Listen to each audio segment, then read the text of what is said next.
dad is a converted Muslim, bro. Do you understand what that means? He got converted to Islam because he liked the religion. ఒక పండుగలో పాల్గొన్నందుకు ప్రముఖ సినీ నటికి కన్నీళ్లు పెట్టుకోవాల్సిన పరిస్థితి ఏర్పడింది. ఎందువల్ల? బోనాలు ఎత్తుకోవటమే ఆ సినీ నటి చేసినటువంటి తప్పు. ఆ బోనాలు వేడుకల్లో పాల్గొనటమే ఆమె చేసినటువంటి నేరం. దీంతో ఆమెపై విపరీతమైనటువంటి ట్రోలింగ్ జరుగుతుంది. ఎవరా హీరోయిన్? ఎందువల్ల ట్రోలింగ్ జరుగుతుంది? వివరాల్లోకి వెళితే, మన ఆగస్టు 10వ తారీఖున హైదరాబాద్లో జరుగుతున్నటువంటి బోనాలు వేడుకల్లో పాల్గొంది ప్రముఖ సినీ నటి హీరోయిన్ ఫరియా అబ్దుల్లా. ఆ బోనాలు వేడుకల్లో పాల్గొనటమే కాదు, అక్కడ ఉజ్జయిని మహంకాళేశ్వర అమ్మవారి ఆలయంలో బంగారు బోనాన్ని ఎత్తుకుంది. ఆ బోనం వేడుకలంతా కూడా భక్తి శ్రద్ధలతో నిర్వహించి అందరితో సంతోషంగా గడిపింది. ఈ వీడియోలు కాస్త సోషల్ మీడియాలో వైరల్ అయ్యాయి. ఇంకంతే, సీన్ కట్ చేస్తే ఆమెపై విపరీతమైనటువంటి ట్రోలింగ్ ప్రారంభమైంది. ఏమని? కాఫిర్ కాఫిర్ కాఫిర్ కాఫిర్ అని చెప్పేసి ట్రోల్ చేయటం మొదలుపెట్టారు. ఎందుకంటే ఆమె ముస్లిం మతానికి చెందినటువంటి వ్యక్తి, హిందూ సాంప్రదాయాలతో కూడినటువంటి బోనాల పండుగ రావటం ఏమిటి, ఇది వారి ఉద్దేశం. అందుకనే ఆమె కాఫిర్ అని చెప్పేసి ట్రోల్ చేయటం ప్రారంభించారు.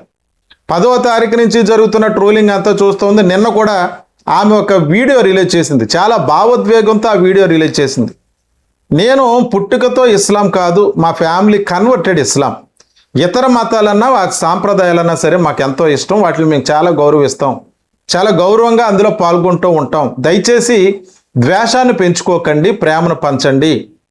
మీరు నన్ను ఎంత ద్వేషించినా మిమ్మల్ని ప్రేమిస్తూనే ఉంటానంటూ కన్నీటి పర్యంతమైంది ఆ వీడియో మాట్లాడుతూ. దీన్ని ఏ రకంగా అర్థం చేసుకోవాలి? ఆమె ముస్లిం మతానికి చెందినంత మాత్రాన హిందూ సాంప్రదాయాలతో కూడినటువంటి దేవత దగ్గరికి వచ్చి భక్తి శ్రద్ధలతో ప్రార్థన చేయటం, బోనం ఎత్తుకోవటం ఆమె చేసినటువంటి నేరమా? ఇటువంటి సంఘటన ఇప్పుడే కాదు, గత కొన్ని రోజుల క్రితం ఫిబ్రవరిలో, ఇదే సంవత్సరం ఫిబ్రవరిలో మేడారం జాతరలో ఇటువంటి పరిస్థితి ఎదురైంది. అక్కడ కోవాబాన్ నమ్ముకుంటున్నటువంటి ఒక చిరు వ్యాపారి, షేక్ వలీ అనేటువంటి చిరు వ్యాపారి 10 రూపాయలు కోవాబాన్ నమ్ముకుంటుంటే, ఆ జాతరలో కూడా అక్కడికి వచ్చినటువంటి ఒక యూట్యూబర్ నానారచ్చ చేశాడు. నానారచ్చ చేసి, నీకు ఇక్కడ పనేంటి, నువ్వు ఈ మతానికి సంబంధించినోడువు కాదు, ఇందులో ఏం కలిపేసావు, ఫుడ్ జిహాదీ అంటూ నువ్వు ఏదో చేయడానికి వచ్చావని చెప్పి అతను చెట్టుకి కట్టేయాలి, కొట్టేయాలి అన్నట్టుగా నానాయాగి చేశారు. అతను అవమానించారు.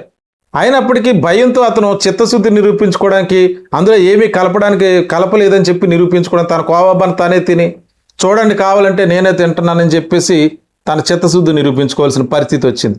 ఇది సోషల్ మీడియాలో 2 తెలుగు రాష్ట్రాల్లో చాలా వైరల్ అయింది. చాలామంది సెలబ్రిటీలు, రాజకీయ నాయకులు అందరూ కూడా తనకు అండగా నిలబడ్డారు. అతను అమ్ముతున్న కోవాబాన్లన్నీ కూడా నేలపాలు చేశారు.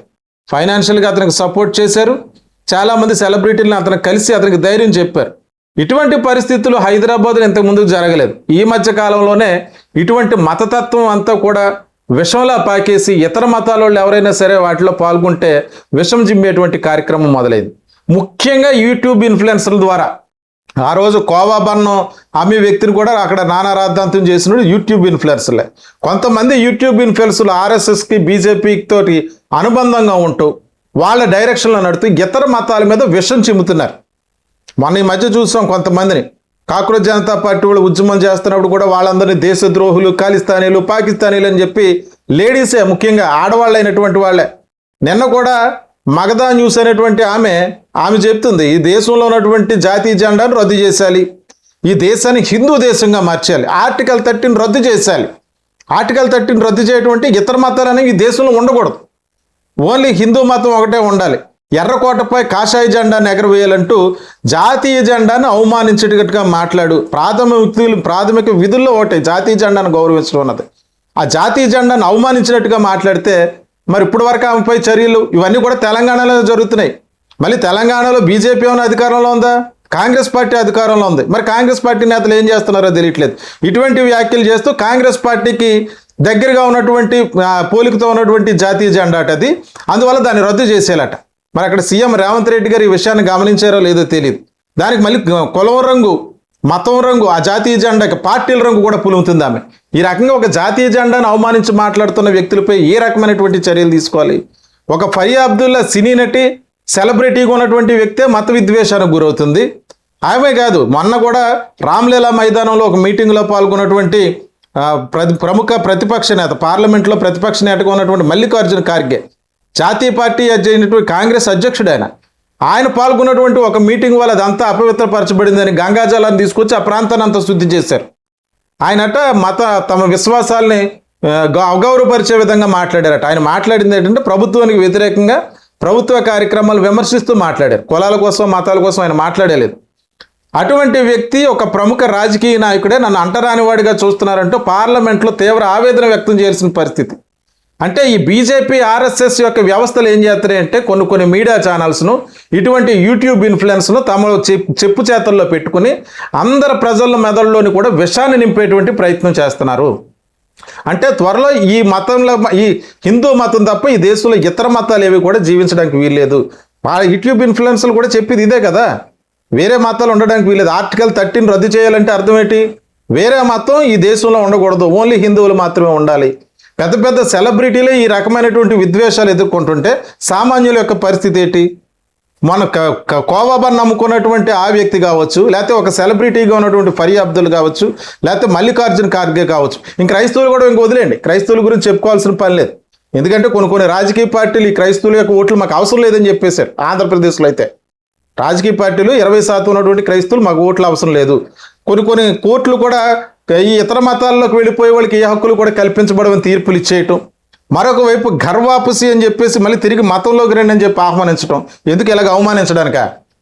ఒక పక్క మతంలో ఉన్నటువంటి వ్యక్తి సంస్కృతిని గౌరవించి అక్కడికి వచ్చి పాల్గొంటే ఆమెనే ఇంతటి విపరీతమైనటువంటి ట్రోలింగ్ చేస్తున్నారంటే మిగతా సామాన్యులు, ఇతర కులాలకు సంబంధించిన వాళ్ళ పరిస్థితి ఏ రకంగా ఉంటుందో కూడా అర్థం చేసుకోవచ్చు.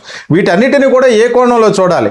అంతకంతకు కూడా 80 ఏళ్ళు దాటిపోయింది, స్వతంత్రం వచ్చని చెప్పుకొని గొప్పగా చెప్పుకుంటుంటే ఈ దేశంలో హిందూ మతం మాత్రమే ఉండాలి, ఇతర మతాలు ఉండకూడదు అన్నట్టుగా విషం నింపుతున్నటువంటి ఇటువంటి యూట్యూబ్ ఇన్ఫ్లుయెన్సర్లని, ఈ రకమైనటువంటి ట్రోలింగ్ చేస్తున్న వాళ్ళ పట్ల ప్రభుత్వాలు ఏ రకమైనటువంటి చర్యలు తీసుకోవాలి? ఇప్పుడు ఫరియా అబ్దుల్లా బోనాలు వేడుకలో పాల్గొవటం ఆవిడ చేసినటువంటి నేరమా? మీరేమనుకుంటున్నారు? ఆమెపై జరుగుతున్నటువంటి ట్రోలింగ్ను సమర్థిస్తారా లేకపోతే వ్యతిరేకిస్తారా? మీ అభిప్రాయాన్ని కామెంట్ రూపంలో తెలియజేయండి. అంటే ఈ బీజేపీ ఆర్ఎస్ఎస్ యొక్క వ్యవస్థలు ఏం చేస్తాయి అంటే కొన్ని మీడియా ఛానల్స్ను, ఇటువంటి యూట్యూబ్ ఇన్ఫ్లుయెన్స్ను తమ చెప్పు చేతల్లో పెట్టుకుని అందరు ప్రజల మెదడులోని కూడా విషాన్ని నింపేటువంటి ప్రయత్నం చేస్తున్నారు. అంటే త్వరలో ఈ మతంలో, ఈ హిందూ మతం తప్ప ఈ దేశంలో ఇతర మతాలు ఏవి కూడా జీవించడానికి వీల్లేదు. యూట్యూబ్ ఇన్ఫ్లుయెన్స్లు కూడా చెప్పేది ఇదే కదా, వేరే మతాలు ఉండడానికి వీల్లేదు. ఆర్టికల్ 13 రద్దు చేయాలంటే అర్థం ఏంటి? వేరే మతం ఈ దేశంలో ఉండకూడదు, ఓన్లీ హిందువులు మాత్రమే ఉండాలి. పెద్ద పెద్ద సెలబ్రిటీలే ఈ రకమైనటువంటి విద్వేషాలు ఎదుర్కొంటుంటే సామాన్యుల యొక్క పరిస్థితి ఏంటి? మన కోవాబాను నమ్ముకున్నటువంటి ఆ వ్యక్తి కావచ్చు, లేకపోతే ఒక సెలబ్రిటీగా ఉన్నటువంటి ఫరియా అబ్దుల్ కావచ్చు, లేకపోతే మల్లికార్జున ఖార్గే కావచ్చు. ఇంక క్రైస్తవులు కూడా ఇంక వదిలేండి, క్రైస్తవుల గురించి చెప్పుకోవాల్సిన పని లేదు. ఎందుకంటే కొన్ని రాజకీయ పార్టీలు ఈ క్రైస్తవుల యొక్క ఓట్లు మాకు అవసరం లేదని చెప్పేశారు. ఆంధ్రప్రదేశ్లో అయితే రాజకీయ పార్టీలు 20% ఉన్నటువంటి క్రైస్తవులు మాకు ఓట్లు అవసరం లేదు. కొన్ని కోర్టులు కూడా ఈ ఇతర మతాల్లోకి వెళ్ళిపోయే వాళ్ళకి ఏ హక్కులు కూడా కల్పించబడమని తీర్పులు ఇచ్చేయటం. మరొక వైపు ఘర్వాపసి అని చెప్పేసి మళ్ళీ తిరిగి మతంలోకి రండి అని చెప్పి ఆహ్వానించడం. ఎందుకు ఇలాగ అవమానించడానిక? ఒక పక్క మతంలో ఉన్నటువంటి వ్యక్తి సంస్కృతిని గౌరవించి అక్కడికి వచ్చి పాల్గొంటే ఆమెనే ఇంతటి విపరీతమైనటువంటి ట్రోలింగ్ చేస్తున్నారంటే మిగతా సామాన్యులు, ఇతర కులాలకు సంబంధించిన వాళ్ళ పరిస్థితి ఏ రకంగా ఉంటుందో కూడా అర్థం చేసుకోవచ్చు. వీటన్నిటిని కూడా ఏ కోణంలో చూడాలి? అంతకంతకు కూడా 80 ఏళ్ళు దాటిపోయింది, స్వతంత్రం వచ్చని చెప్పుకొని గొప్పగా చెప్పుకుంటుంటే ఈ దేశంలో హిందూ మతం మాత్రమే ఉండాలి, ఇతర మతాలు ఉండకూడదు అన్నట్టుగా విషం నింపుతున్నటువంటి ఇటువంటి యూట్యూబ్ ఇన్ఫ్లుయెన్సర్లని, ఈ రకమైనటువంటి ట్రోలింగ్ చేస్తున్న వాళ్ళ పట్ల ప్రభుత్వాలు ఏ రకమైనటువంటి చర్యలు తీసుకోవాలి? ఇప్పుడు ఫరియా అబ్దుల్లా బోనాలు వేడుకలో పాల్గొవటం ఆవిడ చేసినటువంటి నేరమా? మీరేమనుకుంటున్నారు?